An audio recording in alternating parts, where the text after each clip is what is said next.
هاي جايز، صباح النور، مرحبا فيكم بفلوج جديد وفيديو جديد على القناة. بتمنى انكم تكونوا كتير بخير. مثل ما شفتوا بالعنوان، هذا الفلوج راح يكون عبارة عن، ما بعرف، يمكن اسبوع يمكن اسبوعين من الامتحانات. انتوا طول الفيديو آه يعني انتوا راح تكتشفوا بالعنوان، بس انا هلا مترددة، ما بعرف اذا صار لكم اسبوعين او الاسبوع الاول. بس اليوم هو الخميس، وامتحاناتي راح تكون يوم خميس جمعة سبت، برجع ارتاح وبرجع امتحن الخميس الجاي، فهيك راح يكون التقسيم. آه ما بعرف امتى رح ينزل هذا الفلوج، يمكن لما اكون انا اصلا مصلعه وخلصت الامتحانات وهيك وكملت السمستر الاولى. باي ذا واي، صورت لكم انترو وحكيت فيها وعملت فيها معكم. خلصت فيها معكم هذا الميك، ما بلشته معكم بس خلصته فيه معكم. وحكينا ودردشنا شوي. بس انمسحت. فانا هلا عم اعيد الشيء من اول وجديد. اليوم رح امتحن امتحان. لما رح يمرق رح نرتاح كلنا، لانه اكثر ماده في علينا فيها ضغط وصعبة، وكلنا بنخاف منها. مبلش الأسبوع بطريقة مو حلوة، بس عم حاول إني شجع حالي، لأني بعرف حالي بقدر أعملها. آم، كمان بالفترة تبع المراجعة، في يومين ضاعوا من المراجعة بسبب إني مرضت وقعدت بالتخت، وما كان في إيلي جلادة أعمل شي، رغم إني قسيت على جسمي وحالتي الصحية ودرست وهيك، بس حسيت إنه كل شي عم أدرسه عم بيروح على الفاضي، عم تعب حالي لإني ما عم أتقبل شي بسبب الجريب بس هلا الحمد لله عم شرب فيتاميناتي، عم نظم حالي. باي ذا واي، الاوتفيت اوف ذا داي برعاية البني، لانه درجات البنيات ودرجات النيود كلها موجودة بهذا الاوتفيت. فالامر تحت السيطرة. آه اليوم راح اخذكم على مكان بعد الامتحان، لاني راح اروح اخلص الاوراق تبع التربص تبع فترة التدريب بالمكان. يعني المقر الرئيسي هو تبع الشركة، او فينا هي شركة اتصالات في تونس اسمها تريكو. دونك قدمت عليها انا وصاحبتي، قبلونا الحمد لله. اما نعرفش اسكو باش فترة التدريب تكون في المقر هذاك او في الفرع اخر في مدينتي. لكن اول مره مشيت فيها مع صاحبتي حبيت نصور لكم ونسيت. فهالمره راح اخذكم معي وراح تشوفوا فضح، كميه فضح صارت لما رحت اول مره، واليوم رح ينعاد نفس السيناريو لاني بعرف حالي. اذا بدكم تعرفوا شو الفضح اللي صار وشو الشيء اللي عملته انا، كملوا كفوا الفيديو، كفوا الفيديو راح تعرفوا شو المصايب اللي انا عملتها. لاني عن جد كثير عورت لها، بنقولوا نحن بالتونسي. آم، اذا حد فيكم يوم صادف انه لقاني وفي اسانسير، فما يركب معي. نصيحه، ما تركبوا معي باسانسير وبس. الاوتفيت كثير بجنن اليوم، هذا شريته جديد فكتير مبسوطه عليه. هيك هي اول لبسه له.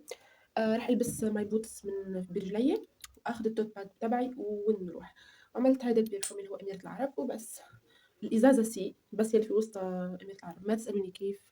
الوضع تمام التمام. اوكي، شو رأيكم بالميك اب؟ شو رأيكم؟ عيوني راح ينطق. ما شاء الله ما شاء الله ما شاء الله، قولوا ما شاء الله علي، قولوا ما شاء الله علي. لا تنسوا تقولوا ما شاء الله علي.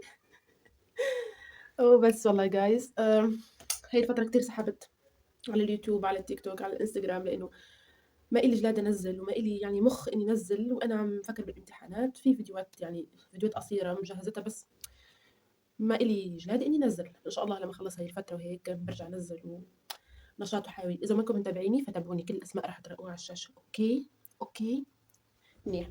ولا تنسوا تحطوا لايك وكومنت حلو مثلكم، وتشتركوا بالقناة مشان نكبر سوا، ومشان ندلعكم فيديوهات وفلوجات مثل هيك. اوكي اوكي. راح البس البودو وارجع لكم. اوكي. This is the outfit. This is my coffee. So هي توت باج، حطيت عليه هيك مشان تعطي حركة للاوتفيت. فيها كتير الوان نيود هيك حلوين، بس حسيت انه تلبق، ترهم بأي لغة تحبوها. خلينا نحط الكاسة هون مشان نظبط الوضع. الشي الثقيل فيها انه شوفوا. ايه اوكي، بعترف انها قصيرة لهيك بعمل البسها مع جيبة، بس هيك يعني ستايل كتير حلو. حبيت. يا ترى بدخلها هيك او خليها مفروتة؟ نشوف. هيك عاملة ستايل حلو هيك، بس خليها هيك احسن. This is my boots and قيموا لي الاوتفيت من 10. اوكي، انا بعطيه 9.5 من 10 لانه ما في شيء بيرفكت بالدنيا. رايحة متشيكة ومتأنقة على الامتحان. لعل وعسى إنه يلين، إن شاء الله يلين. راح طفي الإضاءة يلي فوق تختي. أوه. الشي الحلو إنه أغلب هاي الفترة راح أقضيها بغرفتي، بس بكرة اللي هو الجمعة بعد ما أخلص، هو عندي امتحانين بكرة، فبعد ما أخلص راح أروح على بيت خالتي بات هونيك، وإن شاء الله يوم السبت بعد ما أخلص الامتحان تبعي أرجع على البيت، لإنه بخلص بوقت متأخر يعني شوي، فراح ضيع كتير وقت بالطريق لحتى أرجع على البيت، وهذا الوقت ما بصالحي لإنه بدي أربح ويا إما أرتاح يا إما أدرس، فراح أروح على بيت خالتي أحسن لي. وبس جايز.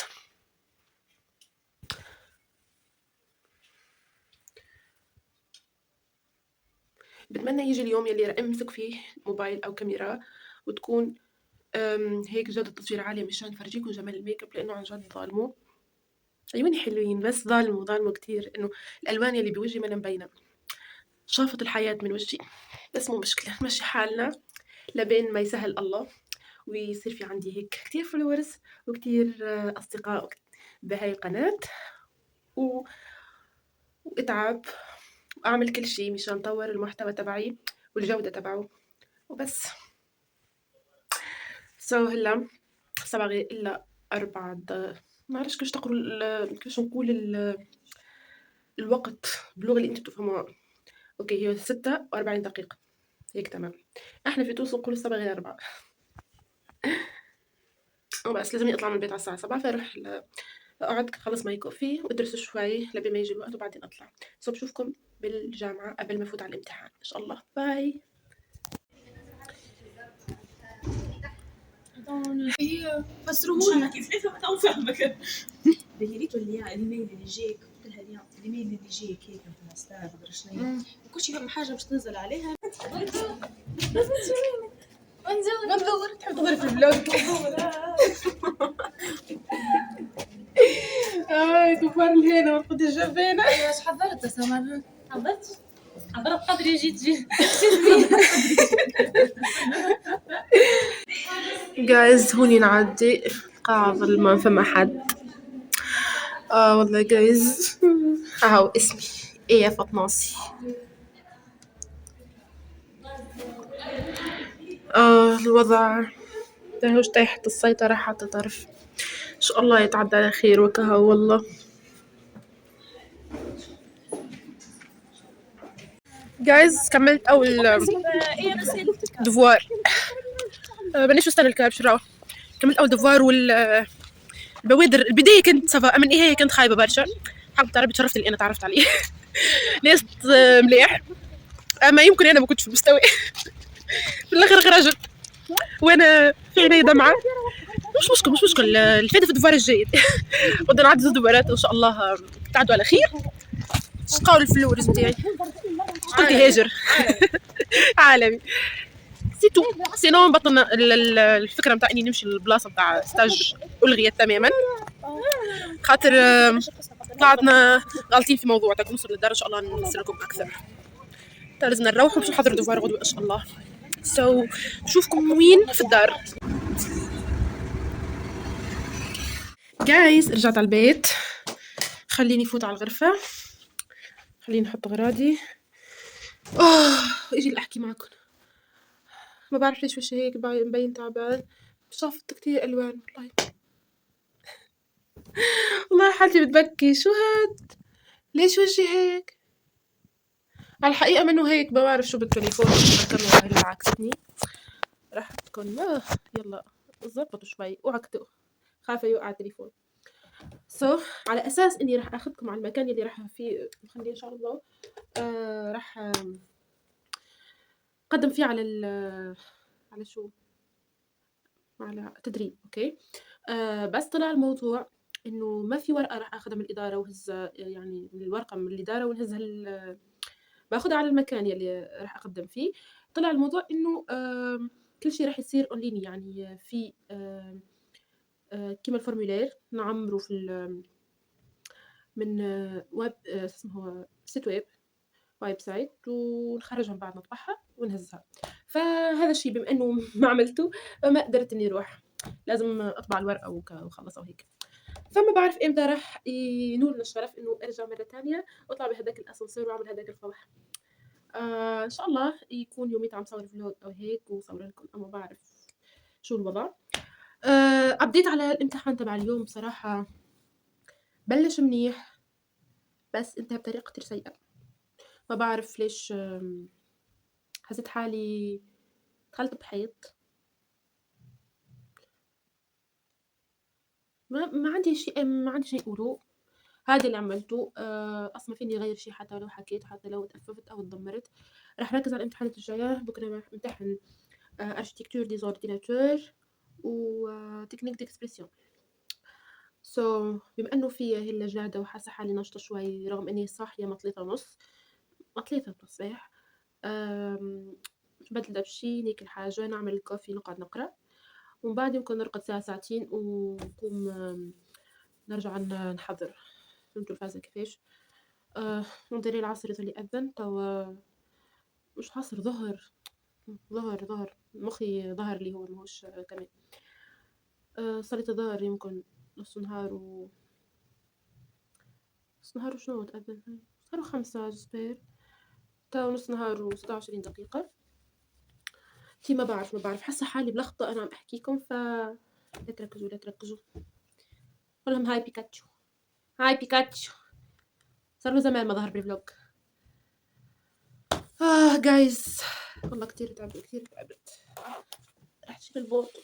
أي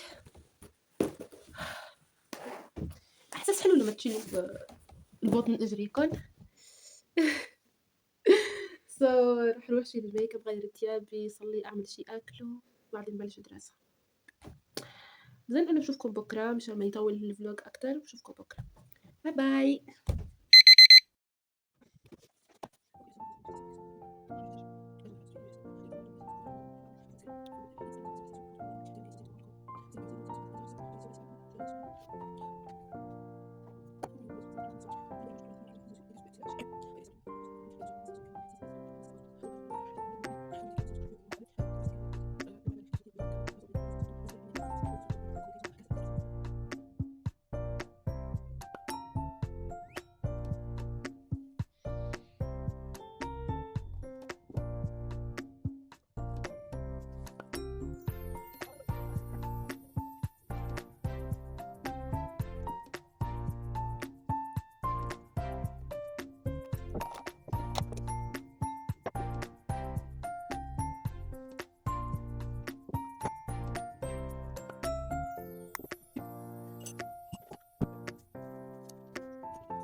guys this is the look of today. حطيت هي بما انه الاوتفيت كله هيك بيزك بالاسود والابيض فحطيت لمسه هيك من الريد. حطيت هذا السكارف يلي راح يخنقني عن شوي بس البرا كتير برد فمضطرة اني هيك هلبس كل شي علي. this is the makeup. نفس الميك اب تبع اليوم كل يوم بس الكومبو هو يلي يتغير.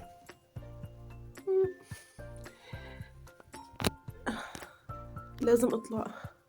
المشكلة انه لازم اطلع ولا كأنه عندي اكزام اليوم. مروقة واحلى جوي احلى جو. مش تخنق ولابسة هديك هاي الشنطة.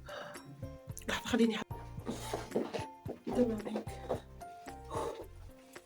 الشنطة كتير تقيلة.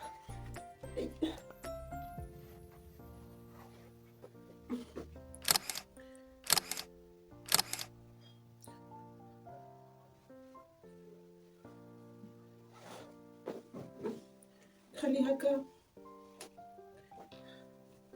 بظن انه خليه هيك خير. مش حاطة كين. شوفوا الشمس لسه ما طلعت وانا طالعة من البيت. الحياة الجامعية. بس بغض النظر عن كل شيء انا بحب هاي الاجواء. بحب اطلع من البيت والدنيا لسه مظلمة. والله العلم نور. منور لي وشي ومنور لي طريقي اكتر من هذا العلم. راح امشي بالطريق وراجع، ما عندي حل تاني. بس باي ذا واي السما كتير حلوه، راح فرجيكم لحظه. شوفوا قد ايه السما حلوه. اكيد الموبايل ظلمها لانه بالحقيقه كتير احلى، وانا كتير احلى. ما بعرف ليش الموبايل هيك عاكسني هاي الايام.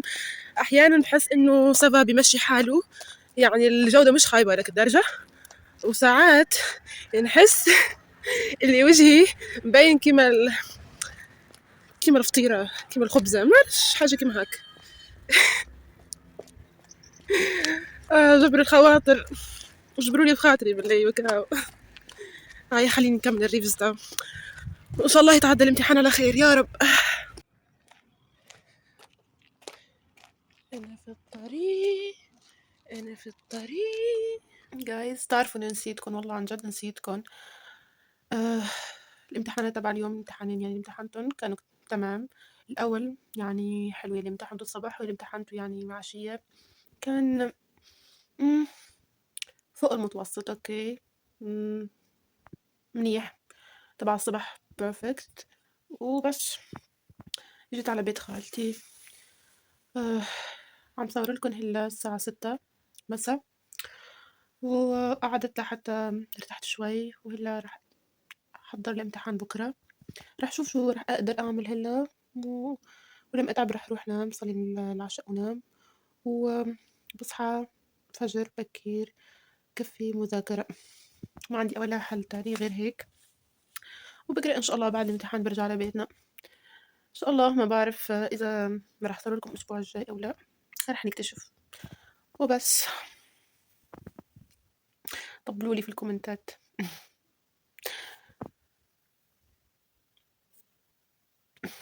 كتير تعبانة عن جد، والله كتير تعبانة الفترة، ما عم نام منيح، كل شي فايت ببعض هيك، كل فترة امتحانات بتصير هيك. فأنا رح امتحن وصلع، وما بعرف إلا لما ينزل لكم هذا الفيديو انتو شو رح يكون عندكم وقتها، إما عطلة أو امتحانات. إن شاء الله يكون هذا الفيديو تشجيعي وتحفيزي لكم. وبس بشوفكم بكرة، بشوفكم بكرة، باي.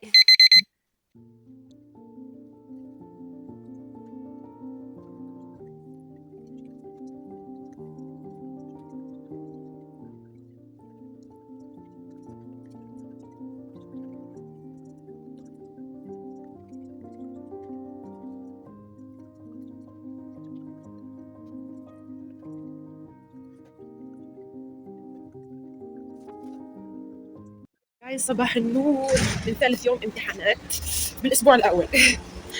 هلا طلعت من البيت رايحة على بيت خالتي، والطقس ضبابي بطريقة غير عادية. يا الله يمرق هذا اليوم على خير. وعم راجع لآخر نفس. شوفوا الضبيب.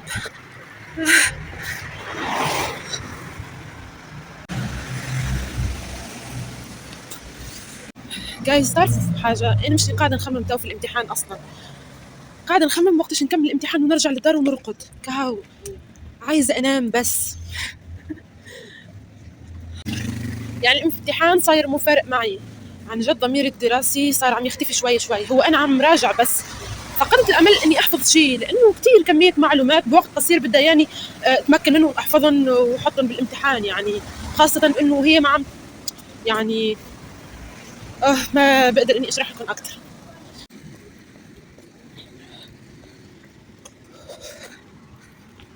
طريق كله ضباب ضباب ضباب، خايفة أضيع. جايز أبديت على امتحاني اليوم. منو سيء، يعني حليت منيح، منو سيء.